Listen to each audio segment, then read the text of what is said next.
Thanks for your company. Now, there's further evidence this morning is suggesting Bank of Ghana negligence in the collapse of UT and Capital banks that became insolvent last year. The two banks were the first indigenous banks to collapse. Last week, 5 more followed.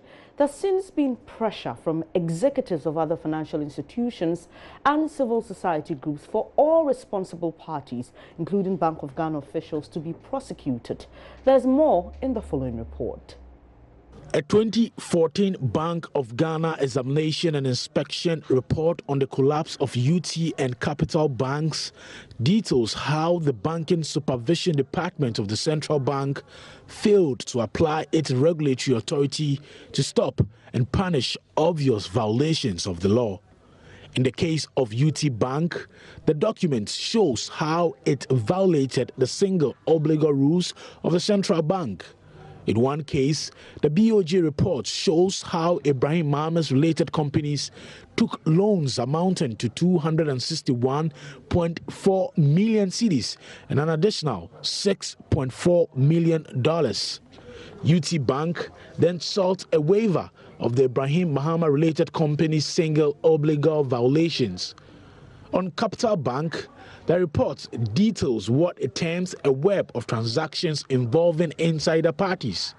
It says a committee made up of board directors who probed the dealings found that the initial transactions implied, quote, willful deceit at the conversion stage from a savings and loans to a full Tier 1 banking license. It says at this stage, the shareholders appeared to have re-engineered capital amounting to 56 million cedis through suspect placements to local financial institutions. It says on 30th March 2016, the CEO of Capital Bank wrote to the head of banking supervision requesting that a non-existent investment of 482.4 million cedis should be converted into a 5-year debt. The document found that on 3rd June 2016, the BOG granted their request. The central bank then asked the shareholders to repay the money within a 5-year period. It is unclear if the shareholders actually repaid the monies. Banking consultant Dr. Richmond Itiahine says the revelations are shocking. There is a Ponzi scheme. They are all Ponzi schemes, and it's incredible. How can a Bank of Ghana person go and approve a structured loan finance for people who are insider dealings? Honestly, I was listening to it and I'm surprised. I'm shaking like a baby. Look, the law must take its course. We must make sure that we treat this to its fullest end. The Economic and Organized Crimes Office has indicated it has completed its criminal investigations into the collapse of UT and Capital banks and is in the process of submitting a report to the Attorney General. Well, so that was a report just to help you understand exactly what we've been able to discover on the UT and Capital Bank collapse. But I've got George Viafe and Northern Akwahefo. They are with Joy Business and they join me basically to break down the issues that we've discovered in that particular 2014 Bank of Ghana examination and inspection report. Welcome, gentlemen. Thank you. Now, George, let me start with you because we've been told that UT Bank, for example, violated the single obligor Bank of Ghana rules. What is that at all? So when it comes to the granting of loans, basically the Bank of Ghana rules or the rules of banking tries to explain to us that you don't give a loan more than a certain percentage of the value of your bank as well. So sometimes you're looking at 10%, 30%, depending on a bank's valuation or its stated capital and all those things. So all these things are done so that if that loan goes bad, that bank wouldn't be in problems or wouldn't be facing any challenges. So all these restrictions are put in place just for the interest of that particular bank. So if you give a loan worth more than 50% of your stated capital, then if that loan should go bad, then it means that that bank is likely to face some financial problems because you don't have enough assets to back that facility that you've given out that you can fall on to defray that debt. So that is what basically, if that is what is stated in the document, they're trying to raise issues that they gave loans more than these requirements, and that is why they were in that problem, forcing the regulator to come in and withdraw their license. Interesting. Norvan, you have that document in front of you. We are also told that Mr. Mwabing himself, who is the former CEO and director of UT Bank, 2 payments were made to him from a loan defaulting entity, that's Kofi Jobs Limited.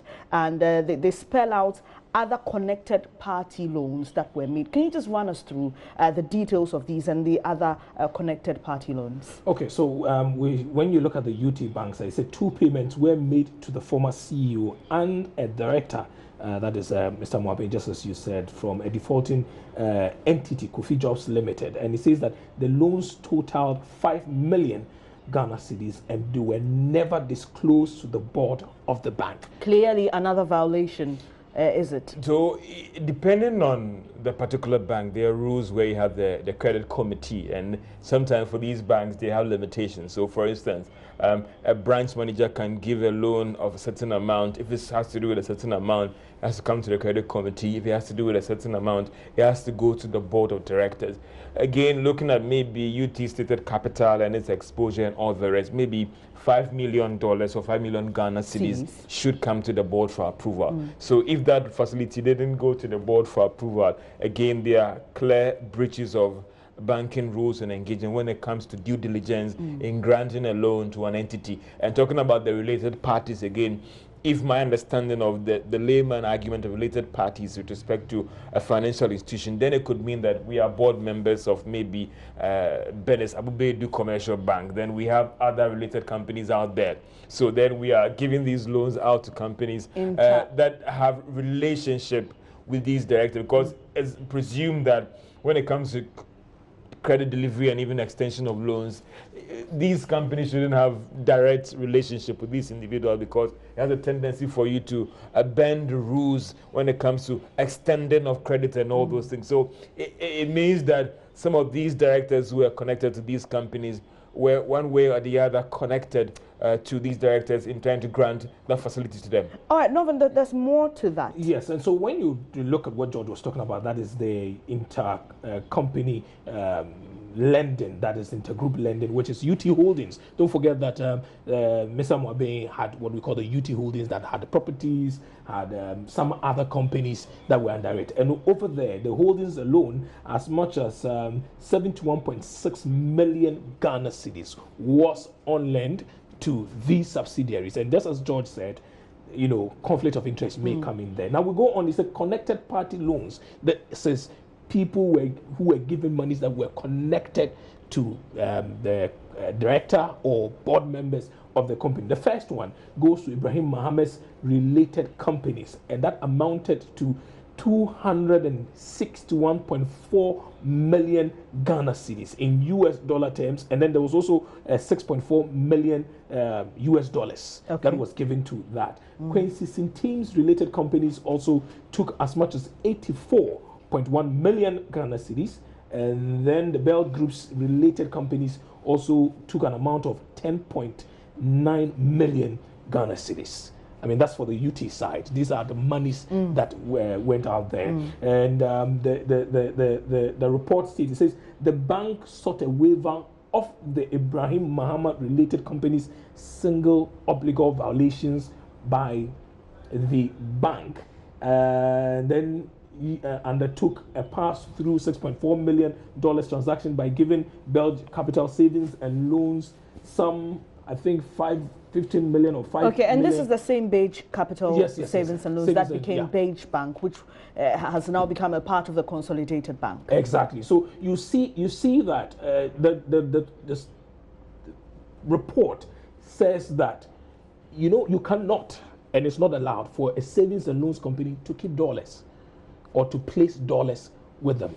But this was done, and he says that a loan of 5 million placement guarantee for Beige to extend $5 million loan to the Holman Brothers, placing foreign currency with savings and loans company is a breach of the banking law, and that these things were all spelled out as far as UT was concerned. Now let's move to Capital Bank, because it's interesting how the report puts it. It says a web of transactions involving insider parties and shareholders and related companies paints a picture of how intertwined, you know, the whole thing was. It's suggesting anything to probably evade or try and miss the eyes of the regulators.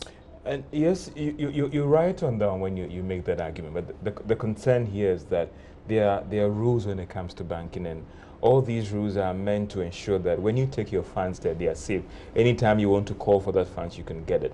Now, the report is exposing serious breaches when it comes to due diligence and the ABC of banking and even loan procedures and due diligence and all those things. That you set up a facility and then you end up using it to lend money to yourselves and friends and cronies to do business, and even take deposited funds, and you do that.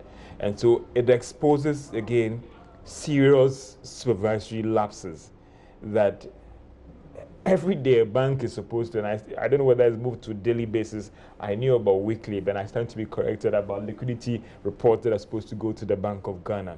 The reconciliation are done. So who are the officers who are supervising these banks? That clearly, when you do the reconciliation, you will realize that a facility was extended to A, and you give about over 200 and something million facility to one individual. Clearly, you had breached the single obligor limit. I knew from the Bank of Ghana's perspective that those agreements were given, or those waivers were given for companies that were in the business of importing finished petroleum products, because the argument was that if they don't bring in these products, we will have petroleum crisis on the market. So it was a very selected arrangement where if it's established that if we don't give the facility to support the importation of X product, we're going to have a crisis in the economy. But from this report, again, it was clear that most of these banks were abusing it. And if you give a facility of over $200 million, obviously, if the facility should go down, the bank will go on its knees. And that is why at a point in time, they were actually living on financial support from the Bank of Ghana to meet their daily operations when people are calling their deposits, calling their investments, and all those things. And if I take you through some of the things that were stated, it says with Capital Bank, the initial transaction imply willful deceit at the conversion stage from a savings and loan to a full tier 1 banking license that they got. At this stage, the shareholders appear to be have re-engineered capital amounting to 56 million Ghana cedis through suspect placement to local financial institutions. Then they give us a date. It says on the 30th of March 2016, the CEO of the Capital Bank wrote to the head of banking supervision requesting that a non-existent investment of 482.4 million Ghana cedis, which included the 56 million, should be converted into a 5-year debt. Now, the BSD, in a letter dated 3rd June 2016, referenced that same letter they wrote to the managing director of Capital Bank that the BOG granted, approval in principle for the non-existent investment of the 482.4 million to be restructured in a loan facility to be paid by the following shareholders. That was Atuesian, Ohineba Oseakoto, Stephen Inchil, and Kingsley Atta Gansa.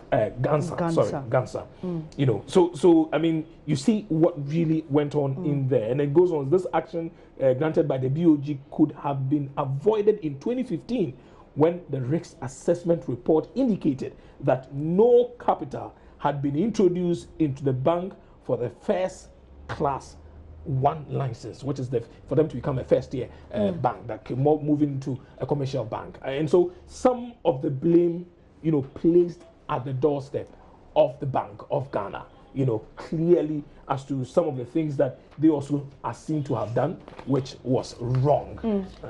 All right, gentlemen, I'll come back to you, but let me get to Dr. Lord Mensah. He's with the University of Ghana Business School for his thoughts on this particular revelation that we are getting. Good morning, sir. Thanks for your time. Hello. Hello. Good morning, sir. Thanks for your time. Yeah, good morning, and good morning to our listeners. Great. Now, we are seeing a lot of evidence that's suggesting that the Bank of Ghana, there may have been possible supervisory issues, even in granting liquidity support to UT and capital banks, and that if their job was done well, maybe we wouldn't have gotten to where we got to last year with these 2 banks. What's your thoughts, sir? Yeah, I mean, when it comes to Bank of Ghana, we can't take them out of the situation we find ourselves now. I mean, if you look at the job definition of Bank of Ghana, it is clear, clearly stated that at each point in time, they have to make sure we have a sound financial system. And I believe they do their normal on-site and off-site supervision. And they do stress testing. They subject these banks to stress tests quarterly based. And whatever the case may be, they should have realized all this coming. So I sense a kind of cover-up, all this while. And that is why we find ourselves in this situation. And the reason why there could be a cover-up is that there was a study on board formation in this country across the various commercial banks. And you could see clearly that at least on each board, you get somebody who has worked with the central bank before, sometimes retiring not even less than 10 years. Sorry, not less than 2 years. And the person finds himself as a board member. So you could see there was a thin line between the regulator and the various commercial banks in terms of their operations. And so there could be some compromise along the line. And that is why we find ourselves in this situation. Well, with the issue of Capital Bank, for example, we are told that there was a web of transactions involving insider parties, that's directors, shareholders, and their related companies. And there were a lot of interesting findings. Moving forward, looking at the revelations that we have seen now, how exactly, or what should be our attitude as a nation in dealing with this particular issue? I think we need to restructure some of the governance issues, and I can see the Bank of Ghana is doing more now. Recently, they issued corporate governance guidelines, for which, like the description I was giving you, if you work with a central bank or you exit from the central bank, until 5 years, you cannot sit on any board across all the financial institutions. And so I think they are doing their best in handling all this.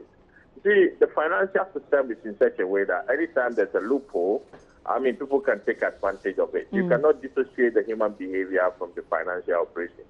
And those are the things that, does not allow the models to work in the financial space. And as we speak now, people are looking for opportunities here and there to take advantage of the system. And then also going forward, I think that Bank of Ghana should also look at the regulation where banks should avoid subsidiaries. We can see clearly that ownership of banks, you can see the same owners, having FM station, the same owners having microfinance. And when it happens like that, it's likely you might have, there's a possibility or that you could be tempted to move funds here and there. And when maybe there's a supervision at the bank level, you will see them moving funds from microfinance to. So subsidiaries should be limited as far as banking operations are concerned. So they should really look into that. What kind of subsidiaries? It's good to diversify your business, but in the end, if the business is so tied to your main operations, then I think the Bank of Ghana needs to really look into that. All right, Doc, talking about looking into subsidiaries and all, well-noted point, but it's been a year since the Bank of Ghana collapsed UT and Capital Bank. Some argue that it's been too long a time. Can you lift up your voice a bit, Mama? I can't hear you very well. Hello, can you hear me now, sir? Yeah, it's a bit clear. Is it better now, sir? Yeah. Thank you. I'm saying that some argue that it's been a year since the Bank of Ghana collapsed UT and Capital Banks. By now, we should be seeing some prosecution. Do you agree? We should be seeing what? Some prosecution with regards to all the revelations that we've seen. I do agree with that. You see, there are financial laws, but we fail to implement them. See, what is happening now, like I said, we have people who always want to find themselves in the financial space and they want to dupe the system.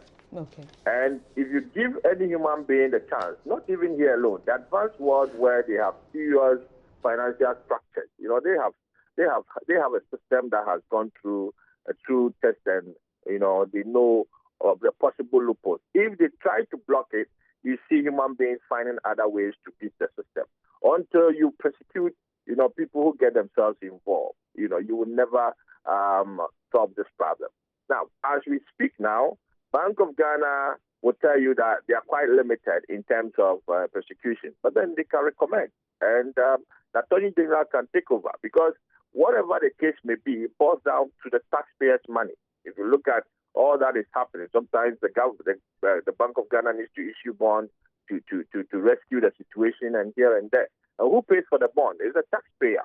So obviously, those who get themselves involved, they should face the law. And it's getting too late now that we've not found anybody. Finally, Doc, one other thing a lot of people are concerned about is the lack of trust now for local financial institutions and banks. And definitely we've said that the Bank of Ghana cannot be left off the hook with regards to the collapse of UT and Capital banks. But looking at the general finance space, are we doing well? Are we managing this well so we don't have a ripple effect that may see banks from outside the country thriving over local ones? Yeah, very well. But then if you look at the way and manner the regulator is approaching the situation, I've been saying that the approach is not good enough. Because the market, or we talk about the financial space, it thrives on information. And as you can see now, the trend has been that always the local banks seems like going down. And as myself and you talking now, we don't know the next bank that is going to go down. And so if I have money and I want to save, obviously I'll be targeting a bank that has some foreign component. That is where I will feel secure. I presume that the bit-by-bit releasing of information as to which bank is being mismanaged, which bank is going down by the regulator or by the Bank of Ghana, it's not good enough, because it's creating some inefficiencies in the market. Inefficiency in the sense that, people are skewing their information towards foreign banks. Whatever you feed them now, the trend is clear. And it's clear that local banks are struggling. So therefore, the deposit taking obviously will be attracted towards, the foreign banks. And so I was expecting that the regulator will manage this information, that he will set a deadline and say, okay, fine, by December, apart from meeting the capital requirement, we're going to go through all the banks, looking at the management, looking at their capital, looking at their liquidity issues. Those who have been on liquidity support and all those, you still find a way to manage them till that day. And that day you mount the stage and clearly you indicate that these are the banks we have in the country. But then in the end, these are possible banks that I want to cede management. These are banks that I want to merge them. So that information comes once to the public. And once it comes, the public needs to, and these are the strong ones I want to maintain.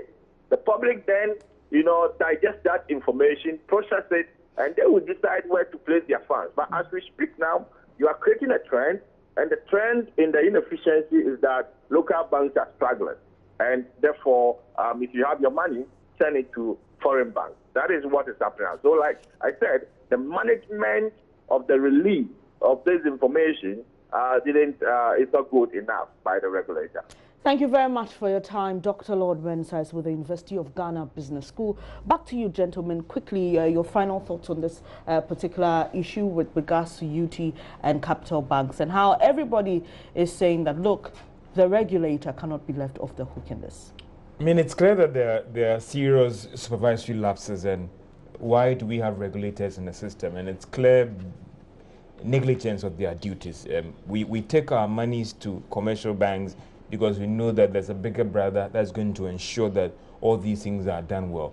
Maybe I, as a retail depositor, might not be affected, but maybe an institutional investor. I bought some shares in the bank that I said, no, I know that I'm not getting the shares back because of if the receiver finished with getting all the assets back and distributing, I won't get what I'm looking for. And that is not good. And it looks like we are still not over yet. Let's clear all these individuals out of the banking space. Individuals who owe banks, who go and take monies. And it started with merchant bank when it was then. these same individuals' names have popped up again.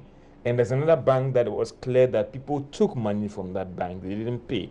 And today these guys are enjoying a different position. And they're walking freely. Let's continue with the cleanup and let's deal with these individuals and get them out of the banking space. So we have people who are trustworthy and can be diligent with their work, operate in the banking space. And Norman, you? Yeah, I think that one of the things that the Bank of Ghana must also look at has to do with people who have various financial institutions. I think that we need to restrict so that when you come into the first-year banking space, we don't see you having other sister companies, microfinance, savings and loans, and finance houses here and there. And this is what brings about this kind of situation. And you can look at it when you come to the Capital Bank situation. Atu ACN is somebody who had other financial institutions, and these things must be stopped. And I think that when we do these things, it will help us to be able to get a better, sound and robust financial market or space that can be trusted by all. And we are told with Mr. Atu Asian that he flouted all banking and risk management rules.